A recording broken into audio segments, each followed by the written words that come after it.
www.Oghuskeyradio.com. Broadcasting live from the east. We're still on the east side of Los Angeles, y'all. We're in the heart. We're pretty close, right here by the tracks and shit. At Lighter Fluid too. Go ahead and introduce yourself. Who we got on the spot? Man, I go by the name of Nuglife, aka Baby Alchemist, your mom and dad's favorite producer. What it do? How long you been making music?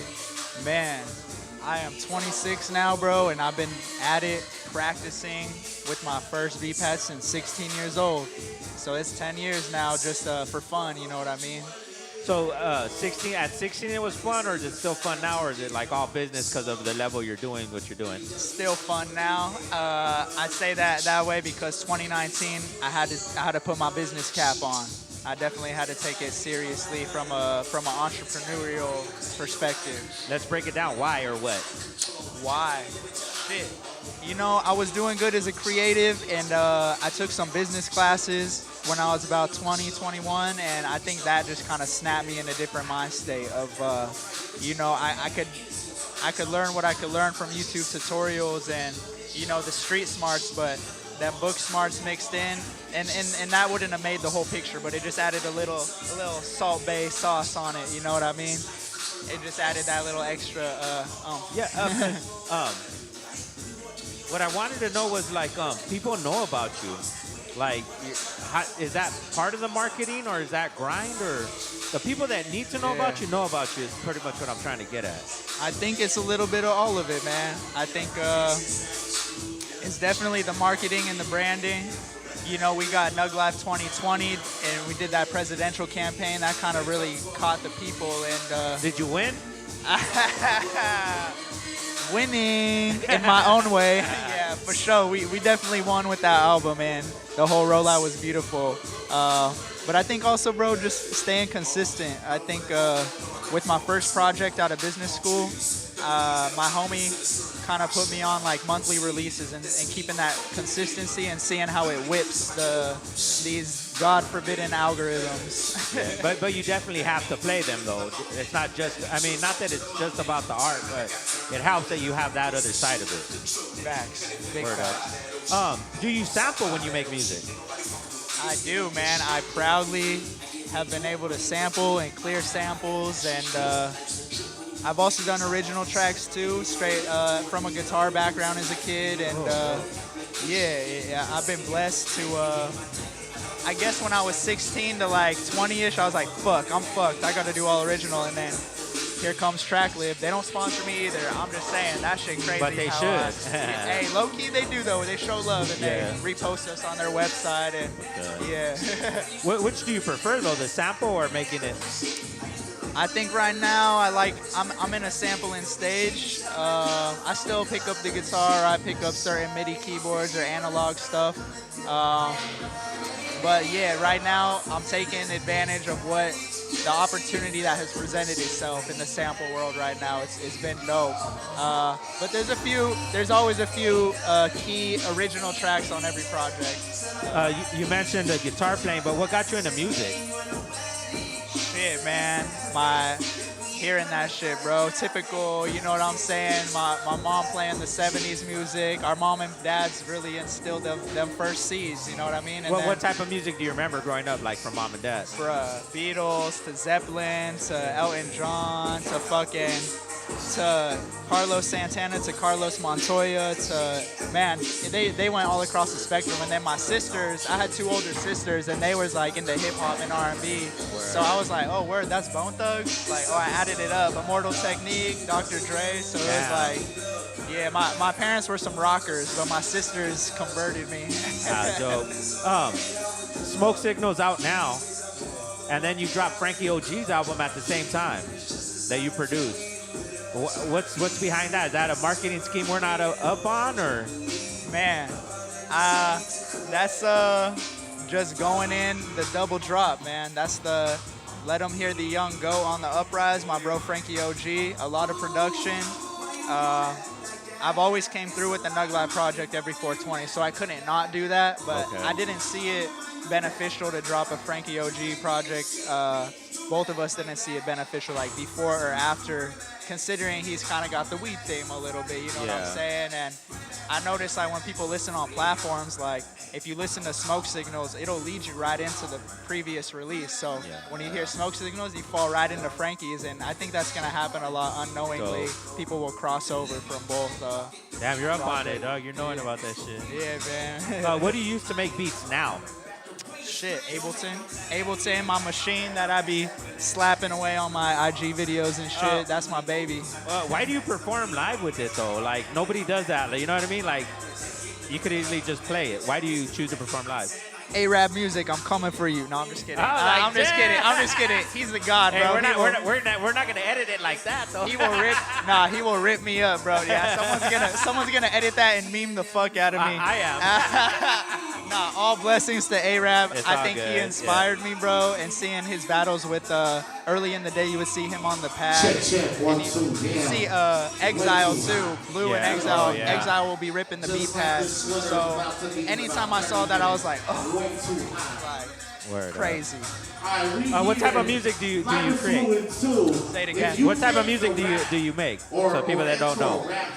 What type of music? Jazzy, soulful, hip hop, man. I mean, even just straight up jazz loops and shit out of the samples, and yeah. Is there some music that you made that people won't believe you made it? Like what? Not that you don't tell me the project, but just type of music. Yeah. Man, I'd say just like really aquatic, smooth shit that doesn't really have a beat, but you'll be like, damn, like I might have looped some saxophones or had my boy Rocky G play saxophone or fucking had him do keys and kind of coordinated it all. What do you plan to do with that kind of music? Bro, I like that as like intermission music because we got all this heavy hip hop, but I like to use it as like relief in the projects. Obviously, I don't use it all, but the few ones I'm like, oh, this is worthy to present to the people and shit. Is there any music you won't make or produce? Woo!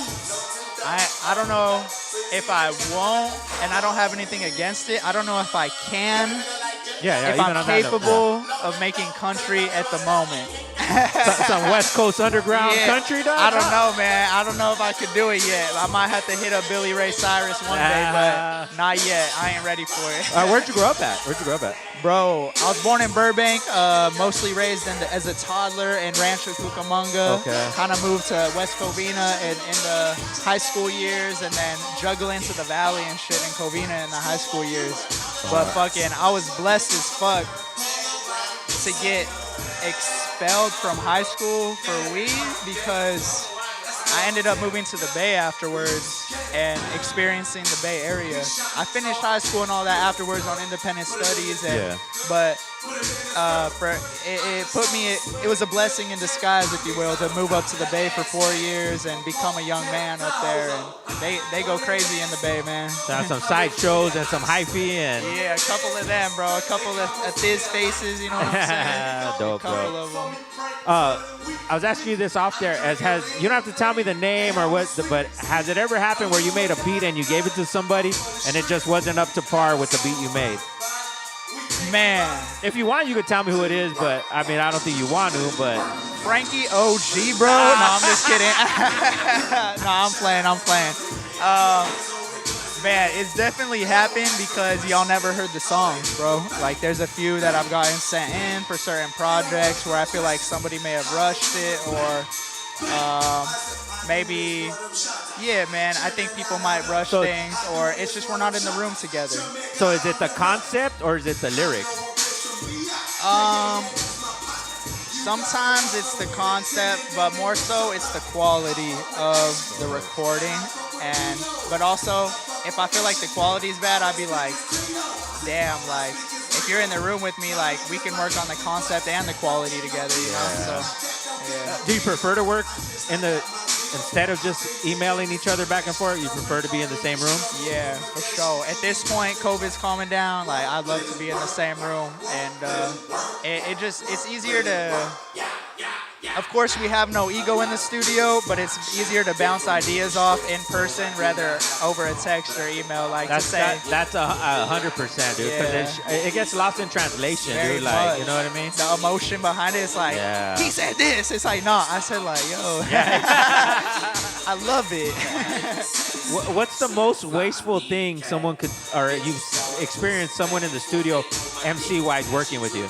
Bro, the most wasteful thing is probably the amount of water bottles I see half drinking in the fucking studio at the end of sessions, bro.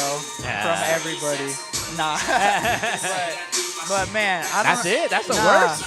That's the worst. I think that's a pet peeve, dog. that's not the pet the worst. peeve. Yeah, that's the pet peeve. I'd be like, damn, all this water, bro. I'm gonna have to put it in the studio dog bowl for the little pub. But man, I'm trying to think what's the most wasteful. You know, it sounds crazy. It sounds backwards to say it this way, but I think it's wasteful not to do more as far as try takes in more ways. You know what I mean? To try the hook again, like, and granted, some OGs want to do a one take, or some OGs that I respect, I can't really ask them to change the way they do things. But if somebody's open to asking me how I do shit, I'm gonna be like, let's try it this way. Let's try it your way. Let's try it my way. Let's sit back and listen. So there's still people that don't punch in?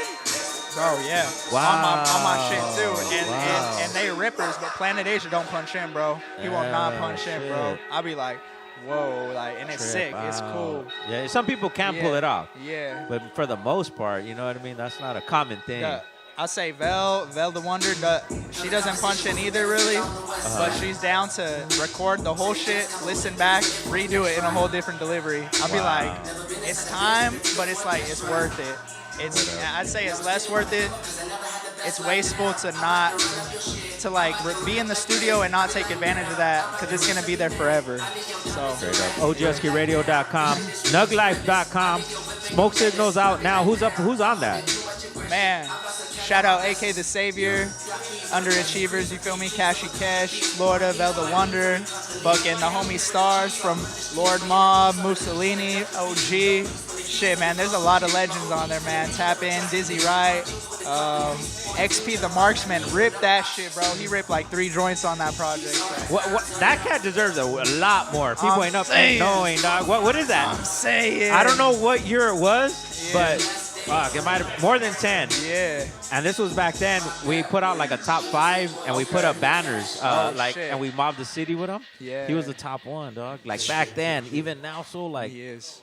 How did you come across him? How do you know about him? Bro, we were at a weed sesh. Shout out Rockham and producer homie, and yeah, who don't know about Rockham? You know what I'm saying? Yeah.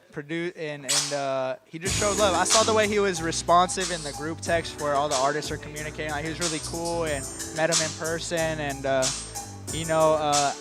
Underground Hip Hop Blog also showed a lot of love this year, and they do to him as well. So just seeing the alignment of everybody, I was like, bro, like, you're supposed to be more on. I feel like I'm supposed to be more on. Let's get more on. Let's tap in. Straight up, man. That's some real shit, though. Yeah, keep up the good work, dog. Pleasure to rock with you at shows. You know what I mean? Thank you for supporting what we do, dog. You know what I mean? Likewise, bro. I've seen you time and time again at the different events and networking situations. So yeah, no, thank you, dog. Smoke Signals out now. Any shout-outs before we get out? Man, shout out to my grandma, bro. Beautiful native Kumeyaay blood, native-blooded woman.